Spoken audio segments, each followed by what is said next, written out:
Každý si pamätá, že bol raz mladý, cítil sa dospelý ako nal bez hlavy.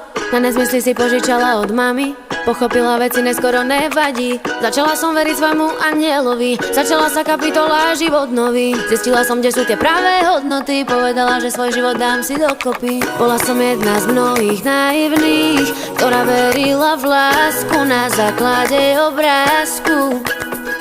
Zvykla som hádzať vinu na iných, no teraz už viem, ako ceniť lásku.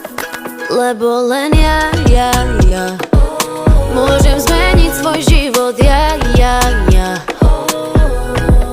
pretože ja musím vedieť, že čo chcem ja